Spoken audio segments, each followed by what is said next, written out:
जितने मैंने previous video जो बनाए थे उसमें मैंने डिफरेंट टाइप्स की ग्राउंडिंग की बात की थी, जिसमें सबसे पहला जो हमने जो वीडियो बनाया था वो था हमारा ट्रांसफार्मर अनग्राउंडेड सिस्टम। ट्रांसफार्मर जो था वो अनग्राउंडेड सिस्टम पर था कि यदि हम ट्रांसफार्मर को दोस्तों अनग्राउंडेड रखेंगे तो उसमें क्या प्रॉब्लम्स होती है। तो ट्रांसफार्मर को जब अनग्राउंडेड रखते थे तो जब भी आपका single line to ground fault होता था तो जो फेज़ में जो वोल्टेज है, जो फेज़ में जो वोल्टेज होना चाहिए वो आपका किस में जंप हो जाता था, सीधा लाइन वोल्टेज में। फेज़ वोल्टेज किस में जंप हो जाता है आपका, ये लाइन वोल्टेज, वोल्टेज लाइन लिख देता हूँ, लाइन वोल्टेज। इसका मतलब क्या होगा, अगर यदि मैं 11 kV लूँ तो 11 kV के अकॉर्डिंग फेज़ में कितना होना चाहिए था आपका, 6.3 या 6.6 होना चाहिए, 6.6 के आसपास होना चाहिए था आपका फेज़ वोल्टेज। लेकिन जब single line to ground fault होता है अनग्राउंडेड सिस्टम में तो वो सीधा लाइन वोल्टेज में चेंज हो जाता है, मतलब आपको 11 kV दिखेगा वहाँ पर। सेम हमने एक वीडियो और बनाया था जिसमें हमने NGR की बात की थी कि ट्रांसफार्मर में why we use the NGR। तो वहाँ पर केवल मैंने दोस्तों NGR के बारे में डिस्कशन किया था कि NGR का सिर्फ काम क्या होता है, कि NGR जो होता है हमारा जो जितने भी जो मोटर फीडर्स होते हैं उनकी कोर को प्रोटेक्ट करने के लिए जनरली हम NGR का यूज़ करते हैं, ताकि हम जो फॉल्ट करंट हो सके, जो फॉल्ट करंट जब किसी भी मोटर में जब ग्राउंड फॉल्ट आता है तो उस फॉल्ट करंट को लिमिट करना है, इसलिए हम NGR का यूज़ करते हैं। बाकी बहुत सारे पर्सन उसका अलग अलग आंसर देते हैं, but what is the main reason कि आपको फॉल्ट करंट को कम करना है, किसके लिए, मोटर की कोर के लिए। तो इसलिए हम NGR का यूज़ करते हैं। और NGR में भी दोस्तों जब भी single line to ground fault होगा, जब NGR में भी यही केस होता है कि जब single line to ground fault में जो आपका जो फेज़ वोल्टेज होता है वो आपका किस में चेंज हो जाता है, लाइन वोल्टेज में। मतलब जो वोल्टेज जब भी फॉल्ट हुआ है तो फेज़ में वोल्टेज आपको दिखना चाहिए 6.6 kV, लेकिन वो कितना चला जाता है, 11 kV। दोस्तों इसके ऊपर अभी वीडियो मैंने नहीं बनाया है कि NGR में किस तरह से फेज़ वोल्टेज जो है लाइन वोल्टेज में जंप होता है। अनग्राउंडेड वाले सिस्टम में मैंने बना दिया है, इसके बारे में हम जब भी नेक्स्ट वीडियो होगा तो हम इसके बारे में बात करेंगे।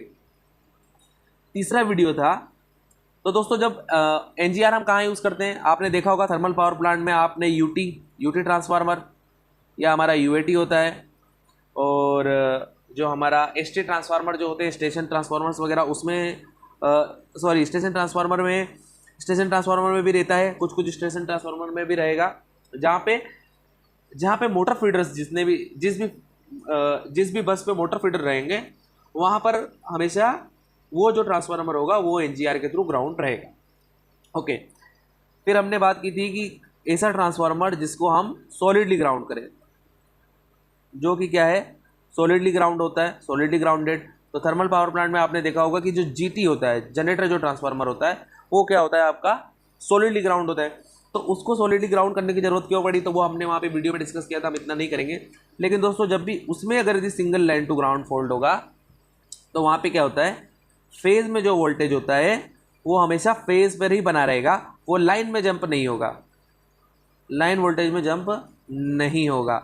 मतलब यदि फेज़ में 6.6 है तो फेज़ में 6.6 ही बना रहेगा, फेज़ वोल्टेज जो 6.6 है वो लाइन में चेंज नहीं होगा, मतलब वो 11 kV में चेंज नहीं होगा। हालांकि GT का रेटिंग ज़्यादा होता है, मैंने यहाँ पे 6.6 11 लिख दिया है, लेकिन ऐसा नहीं है, ठीक है। तो कभी भी लाइन में वो जंप नहीं होगा, वो हमेशा किस में रहेगा, फेज़ में रहेगा। और यही फ़ायदा होता है क्योंकि GT का जो वोल्टेज होता है बहुत ही हाई वोल्टेज होता है। ऑलरेडी अगर यदि वहाँ पे फेज़ में जो वोल्टेज है 6.6 है, मान लीजिए अगर यदि कोई GT है जिसका रेटिंग 400 kV का है, तो फेज़ में आप अगर यदि 400 डिवाइडेड बाई √3 करेंगे तो जो भी उसका अप्रॉक्सीमेट वैल्यू आएगा, यदि उसको मैं लाइन वोल्टेज में जंप कर दूँ, मतलब अगर यदि 400 kV अगर यदि हो जाएगा, जिस फेज़ को 400 डिवाइडेड बाई √3 मिलना चाहिए, मान लो 400 kV का कोई GT है, तो जिस GT को फेज़ वोल्टेज को 400 kV डिवाइडेड बाई √3 मिलना चाहिए था, और जब single line to ground fault होगा तो उसी फेज़ में कितना आ जाएगा, 400 kV आ जाएगा। तो ये कहीं से भी एक्सेप्टेबल नहीं है, ये आपके इंसुलेशन को डैमेज कर देगा और आपका जो ट्रांसफार्मर है पूरी तरह से आपका डैमेज हो जाएगा।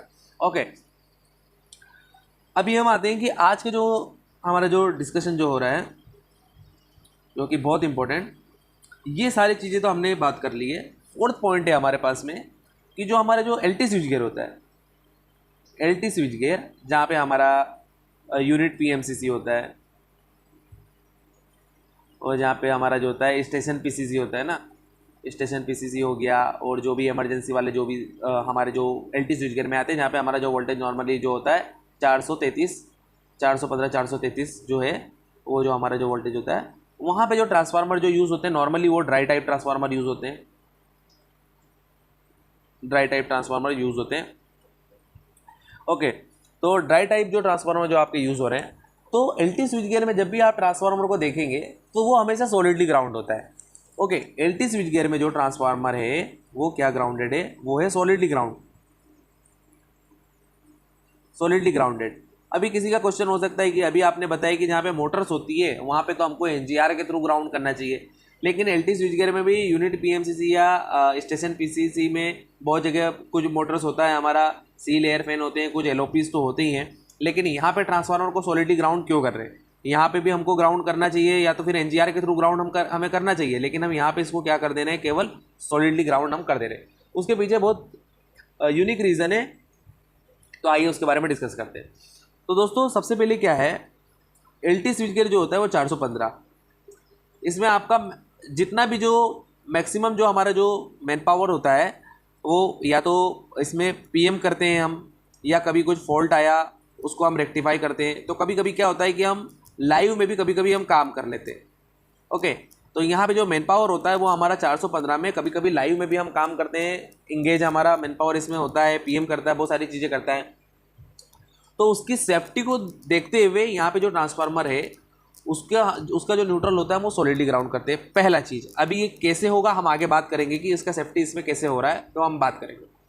दूसरी चीज़, सॉलिडली ग्राउंड करने से क्या हो रहा है, आपका जो फॉल्ट करंट है वो यहाँ पे हाई फॉल्ट करंट हो रहा है, हाई फॉल्ट करंट का पाथ मिल रहा है। फॉल्ट करंट का जो पाथ है वो क्या है, हाई फॉल्ट करंट आपका, क्योंकि आप इसको रेजिस्टेंस के थ्रू ग्राउंड नहीं करेंगे तो जब भी कुछ फॉल्ट आएगा तो सारा का सारा जो करंट है हाई फॉल्ट करंट किधर जाएगा, न्यूट्रल की तरफ आपका जाएगा। यदि मैं रेजिस्टेंस लगा दूंगा तो फॉल्ट करंट की वैल्यू क्या हो जाएगी, डिक्रीज हो जाएगी, लेकिन अब रेजिस्टेंस तो मैंने लगाया नहीं, तो सारा फॉल्ट करंट क्या आएगा, वो न्यूट्रल की तरफ जाएगा। ये हो गया दूसरा चीज़। तो अभी ये जो दोनों जो चीज़ें हैं, इसी का जो यही रीज़न होता है इसके पीछे मेनली कि इसको सॉलिडली ग्राउंड करते हैं। अब इन दोनों को कैसे ये प्रोटेक्ट करता है सॉलिडली ग्राउंड, तो अब वो देखते हैं। तो दोस्तों आप बताइए, जितना भी जो ड्राइव से एलटी में जो लगा होता है नॉर्मली उसमें जो हम यूज़ क्या करते हैं, उसमें यूज़ होता है हमारा एमसीसीबी, और क्या यूज़ होता है दोस्तों, फ्यूज़। तो जब भी सिंगल लाइन टू ग्राउंड हमारा फॉल्ट अगर यदि होता है तो उसका जो वैल्यू होता है वो बहुत हाई वैल्यू होता है। Single line to ground fault में जब भी फॉल्ट होगा तो फॉल्ट करंट जो होगा हमारा, यहाँ पे चलो इसको मैं बना लेता हूँ कुछ इस तरह से, ये ट्रांसफार्मर मैंने बना दिया और यहाँ पे कोई बस में कुछ भी एक लोड लगा था, इस बस में कुछ फॉल्ट हुआ, तो जैसे ये फॉल्ट होगा तो ये जो फॉल्ट होगा, ये फॉल्ट करंट यहाँ पे कुछ फ्यूज़ लगा है, और ये फॉल्ट जैसे ही फॉल्ट आएगा तो आपका हाई फॉल्ट करंट किधर जाने की कोशिश करेगा, आपका न्यूट्रल की तरफ। मतलब आप फॉल्ट करंट को किसी भी तरह से रोकना नहीं चाहते, आप चाहते हैं कि फॉल्ट करंट फ्लो हो। तो जैसे ही फॉल्ट करंट जाएगा तुरंत आपका फ्यूज़ क्या उड़ होगा, फ्यूज़ उड़ जाएगा आपका। ओके, आपका फ्यूज़ क्या हो जाएगा, ब्लो हो जाएगा। तो आपने कई बार ये देखा होगा कि जब भी हम एलटी स्विच गियर में काम करते हैं या कुछ भी हमारा थोड़ा सा भी कहीं शॉर्ट होता है, कहीं ग्राउंड होता है तो फ्यूज़ आपका तुरंत चला जाता है। इसका क्या मतलब हुआ कि यहाँ पे बहुत ही हाई फॉल्ट करंट होता है, इवन तो किलो एम्पियर्स में आपका फ्लो होता है, जिससे कि आपका फ्यूज़ तुरंत ब्लो हो जाता है। अब जब आपका फ्यूज़ तुरंत उड़ जाएगा तो जो भी नंबर ऑफ हमारा जो मैन पावर उसमें जो काम कर रहा है वो हमारा सेफ्टली उससे बचेगा, उसको किसी भी तरह का कोई भी फैटल इंजरी नहीं होगी। ओके, और अभी इसमें जो हो गया हमारा, ये तो हो गया आपका फ्यूज़ के साथ में कि किस तरह से हाई फॉल्ट करंट के कारण फ्यूज़ हमको प्रोटेक्ट कर लेता है। अभी यहाँ पे जो तो दोस्तों इस तरह से इसमें हमारा जो भी मैन पावर होता है, हम उसको जो भी पर्सन्स उसमें काम करते हैं उसको हम इसमें क्या कर सकते हैं, प्रोटेक्ट हम उसमें कर सकते हैं। और आपने देखा होगा जनरली जो एलटी स्विच गियर होता है नॉर्मली जितना भी जो फीडर्स होते हैं सब में आपका फ्यूज़ होता है।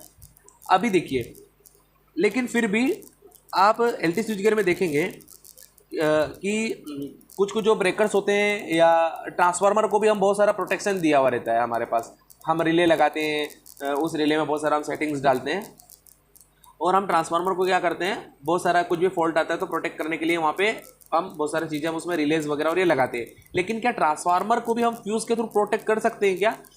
हम ट्रांसफार्मर को भी फ्यूज़ के थ्रू प्रोटेक्ट कर सकते हैं। अभी आपने भी ये चीज़ आपने देखी होगी, जब भी आप रोड साइड स्ट्रीट पे कहीं जाते होंगे तो जो हमारे घर के आसपास जो डिस्ट्रीब्यूशन ट्रांसफार्मर होते हैं, तो आप देखिए डिस्ट्रीब्यूशन जो ट्रांसफार्मर होते हैं उनमें आप देखिए उसमें तो किसी भी तरह का ना तो कोई रिले होता है, ना कुछ उसके अंदर कुछ अभी यहाँ पे कुछ ब्रेकर है, कुछ भी नहीं है। सिंपल आपने देखा होगा उसमें फ्यूज़ वायर लगे हुए होते हैं। जैसे ही या तो कुछ भी ग्राउंड होता है या किसी भी तरह का शॉर्ट सर्किट होता है तो तुरंत उसमें क्या हो जाता है, फ्यूज़ आपका चला जाता है। तो आप जबकि आपने देखा होगा डिस्ट्रीब्यूशन ट्रांसफार्मर की तो हालत और भी ज़्यादा ख़राब होती है, रोड के साइड में कहीं पे भी रहता है वो, और कोई भी पर्सन कभी भी उसको हाथ लगा सकता है। तो जो फ्यूज़ होता है दोस्तों, वो फ्यूज़ का जो रिस्पॉन्स होता है वो बहुत ही ज़्यादा फास्ट होता है। तो फ्यूज़ के फास्ट रिस्पॉन्स होने के कारण क्या होता है, हम यहाँ जो ट्रांसफार्मर का जो न्यूट्रल है उसको हम सॉलिडली ग्राउंड करते हैं। यदि मैं इसमें रेजिस्टेंस अभी लगा दूंगा तो रेजिस्टेंस लगाने से क्या होगा, मेरे ये फॉल्ट करंट को मेरा लिमिट कर देगा। तो जो मेरा फॉल्ट करंट को लिमिट अगर ये कर देगा तो फिर जो मेरे जो इक्विपमेंट्स हैं वो उतना जल्दी आपका ट्रिपिंग नहीं होगा, या उसके फिर फ्यूज़ उतना जल्दी नहीं जाएंगे। फिर वो जो हाई करंट जाने पर ही वो जो फ्यूज़ होगा वो आपका ब्लोन होगा। और इसमें क्या होगा कि कम करंट जाने पर भी आपकी जो डिवाइस होगी वो सारी क्या हो जाएगी, प्रोटेक्ट हो जाएगी। अभी और क्या फ़ायदे हैं इसके अंदर, एलटी स्विच गियर में ट्रांसफार्मर के न्यूट्रल को सॉलिडली ग्राउंड करने का एक फ़ायदा और भी होता है कि जब आप सॉलिडली ग्राउंड करते हैं और न्यूट्रल जो आपका स्ट्रिक्टली आपका 0 वोल्ट पोटेंशियल पर आपका बना रहता है, क्योंकि आप इसको क्या कर दिए हो, आप इसको अर्थ कर दिए हो, तो ये इसका न्यूट्रल शिफ्ट नहीं हो पाएगा यहाँ से, क्योंकि आप इसको एक स्ट्रिप से आप इसको ग्राउंड किए हो तो इसका जो न्यूट्रल है वो 0 वोल्ट पर कंटिन्यू बना रहेगा। तो इसका जो न्यूट्रल होगा वो इतनी आसानी से शिफ्ट नहीं होगा, जिससे जितना भी जो ड्राइव्स होता है उनको चलने में आसानी होगी। तो दोस्तों ये था हमारा वीडियो कि क्यों एलटी स्विच गियर में हम जो ट्रांसफार्मर होता है उसको हम सॉलिडली ग्राउंड करते हैं। हम इसको अनग्राउंड तो नहीं कर सकते, क्योंकि मैंने बताया था आपको कि 6.6 केवी जो है वो आपका 11 केवी में जंप हो जाएगा, और जो एनजीआर के थ्रू आपको नहीं करना है। क्यों, अगर यदि आप एनजीआर के थ्रू करेंगे तो 6.6 केवी 11 केवी में चला जाएगा, और अगर यदि आप रेजिस्टेंस लगा देंगे तो फॉल्ट करंट जो होगा उसकी वैल्यू को आप घटा देंगे। तो फॉल्ट करंट की वैल्यू को आप घटा देंगे तो कोई भी पर्सन अगर यदि वहाँ पे काम कर रहा होगा तो अगर यदि उसको कुछ भी करंट लगेगा तो वो इक्विपमेंट उतनी जल्दी ट्रिप नहीं होगा। कुछ फॉल्ट भी आएगा तो इक्विपमेंट आपका जल्दी से ट्रिप नहीं होगा। ओके दोस्तों, तो सॉलिडली ग्राउंड करने में फ़ायदा क्या है, 6.6 या 415 अगर यदि वोल्टेज आपका है लाइन में अगर यदि बना रहेगा, और फेज़ में अगर यदि आपका 240 के आसपास रहेगा तो फेज़ में वो 240 ही रहेगा, वो फेज़ वोल्टेज आपका 415 में जंप नहीं होगा लाइन की तरह। और लास्ट में इसमें एक और चीज़ भी है कि अभी कोई ये पूछ सकता है कि आपने बोला था कि एनजीआर हम वहाँ यूज़ करते हैं जहाँ पर आपका मोटर फीडर्स होता है। अभी आप बोलेंगे कि एलटी स्विच गियर में भी तो मोटर फीडर्स होती है। तो दोस्तों यहाँ पे किसी की जो है ज़िंदगी की बात हो रही है, तो जितने जो गवर्नमेंट के जो नॉर्म्स हमारे होते हैं, जो इंडियन स्टैंडर्ड होते हैं, इंडियन स्टैंडर्ड में यही बोला गया है कि आपको एलटी स्विच गियर में जितना भी जो ट्रांसफार्मर्स लगाने हैं उन सभी को आपको क्या करना है, आपको सॉलिडली ग्राउंड करना है, जिससे कि आप यहाँ पे जो छोटे मोटर्स होते हैं एलटी मोटर्स, तो किसी की जान के सामने उन मोटर्स की कीमत कुछ भी नहीं है। इसलिए जितने हमारे इंडियन स्टैंडर्ड के अकॉर्डिंग आपको एलटी स्विच गियर जो भी होता है उसके अंदर सभी को सॉलिडली ग्राउंड आपको करना होता है। तो यही था हमारा वीडियो इसके ऊपर। थैंक यू दोस्तों।